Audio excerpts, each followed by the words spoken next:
唐人街一直被主流社會神秘化同誤解，就如華人同亞裔人喺北美生活一樣被邊緣化。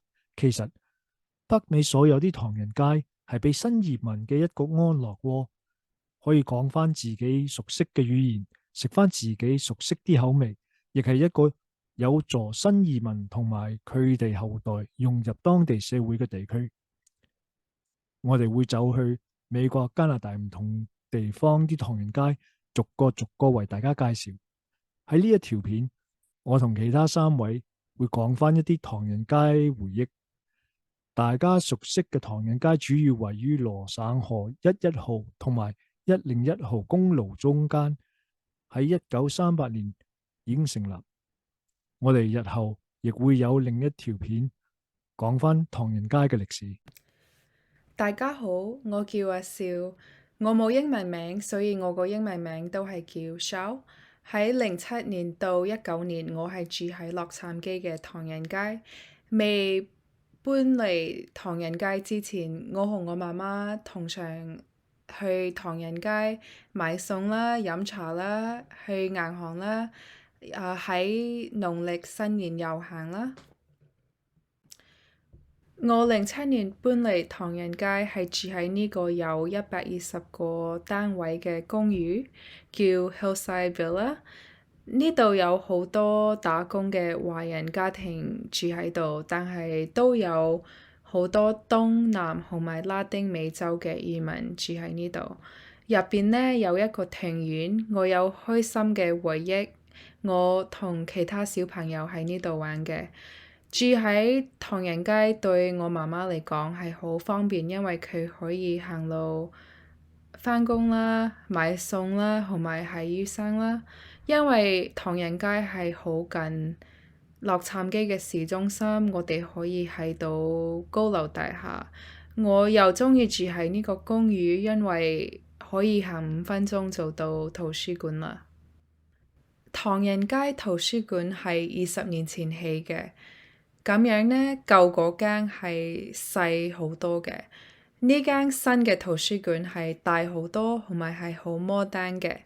除咗有英文材料，都有好多中文材料，譬如講書啊、報紙啊，同埋 DVD。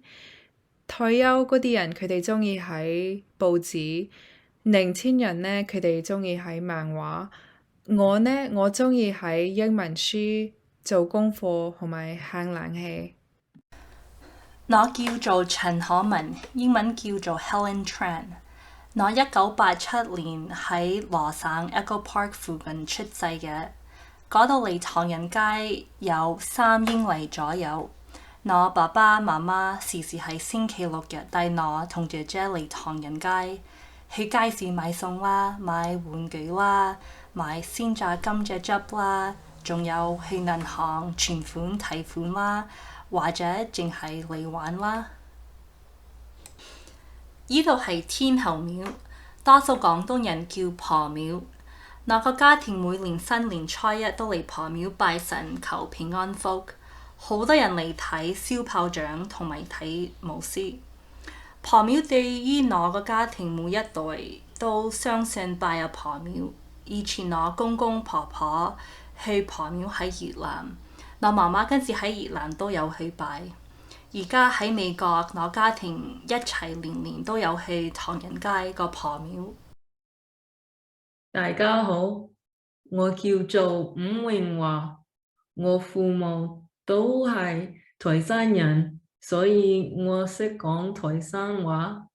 咁我呢喺1980同1990年代喺羅省長大嗰陣時呢，我嘅屋企人時時帶我嚟唐人街買雜貨啦、中式糕點啦，同朋友見面啦。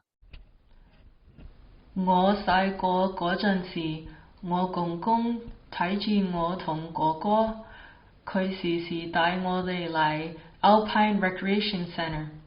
我同哥哥鍾意喺呢度玩，公公鍾意同老人家傾偈，同埋睇人捉棋。星期六日呢，我有去中文學校，英文係叫 Chinese Confucius School of Los Angeles，喺1950年代開嘅。嗰年代有好多中文學校喺美國開咗。嗰陣時呢，因為好多華人移民都係講廣東話嘅，老師係用廣東話嚟教學生。但係我開始喺呢度讀書呢，老師係用普通話嚟教我哋讀書嘅。所有啲老師都係廣東人，同埋住喺唐人街。所以我哋唔讀書嗰時候，我哋係用廣東話嚟傾偈嘅。中文學校隔離係 Castelar 小學，其實係洛杉磯第2間最古老嘅學校，係1884年起嘅。喺1884年，唐人街嘅人口唔同而家嘅，係好多白人同埋拉丁美洲人住喺呢度嘅。以前呢，華人係住喺舊嘅唐人街，係而家嘅聯合車站 Union Station。喺1930年代，洛杉磯政府剷平咗舊唐人街嚟到起聯合車站。大家好，我叫 David，我同屋企人住喺唐人街以外。